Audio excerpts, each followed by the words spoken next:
Week 6 NFL Power Rankings. Appreciate all you guys for tuning in. I have made some changes to the Power Rankings this week. I take into consideration what you guys tell me and where things are. So you'll see this week, as I do the rankings, I've done a plus or a minus, red or green, whether they've dropped or risen in the Power Rankings. So that's something new I've added this week. I appreciate you guys tuning in.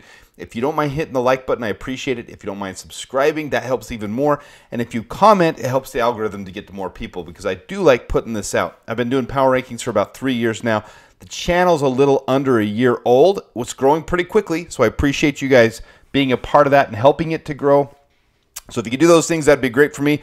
I'll jump into this, explain it, because my Power Rankings are a little bit different than other places. For example, I always put in my top 14 7 from the AFC and 7 from the NFC because that's how the playoffs will look. For example, right now, though, the AFC only has 7 teams that are 2-2 or better, that have a winning record technically, while the NFC has 10 of those teams. So some of these teams are going to be a little shafted where they probably should be ranked in the top 14, and I can't do that because I got to put 7 from the AFC, 7 from the NFC in the top 14. And with that, I always give my biggest riser of the week and my farthest faller. So a little spoiler for the video. After the Broncos winning 3 in a row, I've got them jumping up 9 spots this week. And the Niners, after the struggles they're going through, I don't think they're a bad team. I still think they're a playoff contending team. But as I've shown, there were 10 teams with winning records, and the Niners are struggling. So I had to drop them out of my playoff rankings. Even though I do believe full-heartedly they will make it to the playoffs, I had to drop them out of the rankings. So without further ado, let's jump right into the rankings this week. I do them fairly quickly. I don't go into a long monologue over them. I like to give a quick recap of where they've been, where they're headed. And I am fairly accurate. Over the years, I've been fairly accurate with the trends of how they move and which teams end up where. So I appreciate you guys once again tuning in. At number 32 this week, I've got the New England Patriots. After starting the season with a surprise victory, the Patriots have dropped 4 straight. Up next, they've got the Houston Texans. They've dropped 3 spots. They are my last place team now. Number 31, the Cleveland Browns.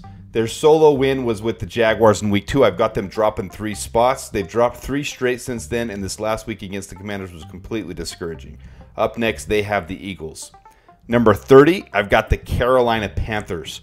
They have raised 1 spot even though they lost. The team with the largest point differential is so bad on defense they don't stand a chance even if the offense strings some things together on a good day.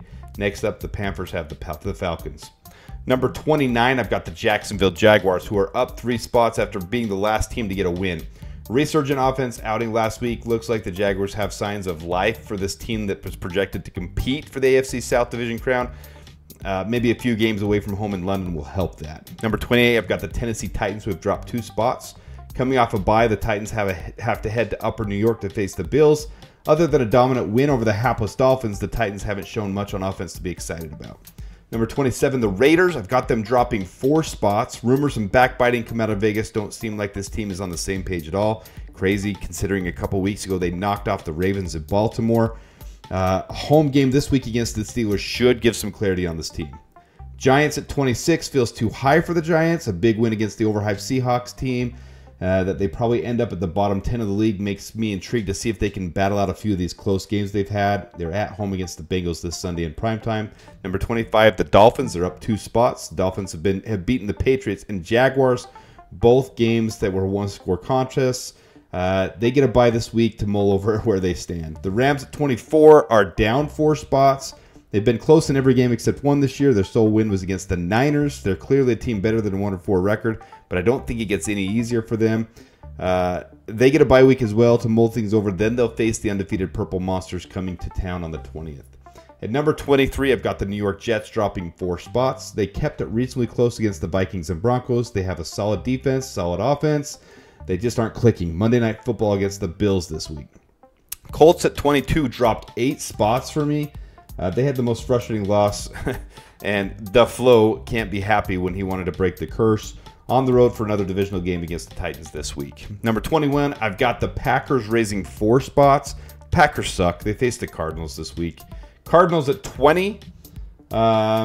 Big win against the Niners should boost their morale, and now they have to head to Lambeau. They're up 4 spots. Lambeau's hard for any team to play in. Should be a good early game this week. It should be close, but I do expect the Cardinals to squeak that one out. Number 19, I've got the Bengals. They're down one spot. I continue to overrank the Bengals because they're in every stinking freaking game they lose. Their only win is against the Panthers, so there's no way they should be ranked 19th. Sunday Night Football against the Giants could get things back on track for them. Number 18, the New Orleans Saints. Down 2 spots. Started the season off hot. Now they've lost 3 in a row. Now with big injuries last night on Monday Night Football, their season might be headed in the wrong direction. Division game against the Bucs at home this week. Number 17, Seattle Seahawks. The Pigeons of the Sea were exposed yet again this last week in a loss to the Giants. They lead the division for now, but a home game against the Niners should prove where the Seahawks really stand this year. Number 16, the Niners. Are they unlucky or just starting to regress? Tough losses to the Vikings, Rams, and Cardinals make me wonder if they can start to string it together or even make the playoffs this year, let alone get back to the Super Bowl. Big game in Seattle to prove where this team stands in 2024. Thursday Night Football between those two. Number 15, the Dallas Cowboys. I told you the NFC is way more loaded than the AFC. The first 4 teams out of the playoff rankings are all NFC teams. Cowboys with a big win over the Steelers. Now they have a huge test against the Lions coming off a bye. Number 14, San Diego Chargers. Our first team that shouldn't be in the playoffs rankings, but they are in the AFC. Coming off a bye following losses to the Steelers and Chiefs, there's no way they should be in the top 14. They'll face the surging Broncos this week. The Broncos are number 13, up 9 spots. They do actually deserve a fringe playoff contender after their fun start. 3 in a row under Sean Payton, including big wins over the Bucs, Jets, and Raiders. The Chargers have to come to Mile High to see who stays in the playoff rankings. Number 12, the Chicago Bears, up 5 spots. 2 wins in a row for the Bears that are finally showing they're not just a defensive powerhouse, but the offense can carry its own weight as well. Blowing out the Panthers should be a huge booster to travel across the pond to face the Jaguars in a home game 4,000 miles away from Soldier Field. Number 11, Pittsburgh Steelers. Questions about who will be the quarterback have resurfaced yet again. Last week was a tough loss to the Cowboys. Now they have to travel to Vegas. We'll see if they can get back on track. Number 10, Philadelphia Eagles, coming off a bye. The Eagles are our first team to not move in the rankings. Home game against the Browns this week. Number 9, Tampa Bay Buccaneers. Tough loss to the Falcons, down 1 spot. But even I feel like the overtime rules need to be adapted a little after watching that heartbreaker.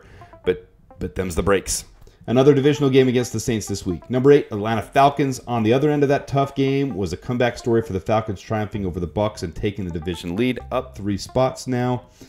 Number 7, you're going to have the Washington Commanders. The Falcons face the Panthers this week, so it shouldn't be a challenge for them. Commanders are up 5 spots this week. They keep making football fun again. The Commanders are 4-1 for the first time in a couple decades.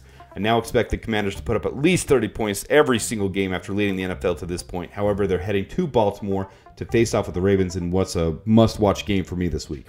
The Bills are up 2 spots to number 6. They lost to the Texans. Maybe it should drop them a little farther, but I expect this team to lose to the Texans on the road. They haven't beaten anybody that warrant me ranking them all the way to 6. I'm admitting that I have them way too high, but they do have a favorable schedule coming up. Number 5, the Ravens, 3 big wins in a row against the Cowboys, Bills, and Bengals. I do think the Ravens are a juggernaut. Again, the game against the Commanders this week is absolutely must-watch TV. The top 4 don't move from last week. They're all in their same spots. The Lions at number 4, coming off a bye. They head to Dallas to face the Cowboys. The Texans are at number 3. Their only loss this year is against the Vikings. They face off against the Patriots this week. Number 2 is going to be the Minnesota Vikings, the Purple Monsters, undefeated. I don't know who could have predicted that. After having to fly to London and back, the Vikings are onto a bye this week. And number 1, the Kansas City Chiefs, after their win last night against the Saints, the only other undefeated team. The Chiefs also get an early bye this week in week number 6 for them. All right, all. Thanks for tuning in. That is our Week 6 NFL Power Rankings. New videos out each Tuesday for Power Rankings, each Wednesday for my weekly prediction show. Give me your thoughts on which rankings I got right, which ones I got wrong, who I'm way off base on. Everyone always tells me I'm wrong on the Packers. We'll see. We'll see about that one. They're the most overhyped, overblown, with the worst quarterback in the league, 33rd in passing efficiency and accuracy. Come at me, bro. Come at me, because the Packers suck. They truly do. Well, that'll expose itself. But the NFC North is the only division right now with all winning records. Every team has a winning record, so it's going to be fun to see how that pans out. Thank you for watching sincerely and genuinely. Please like, subscribe, and comment if you haven't by now. Good luck to your teams, and we'll see you next week.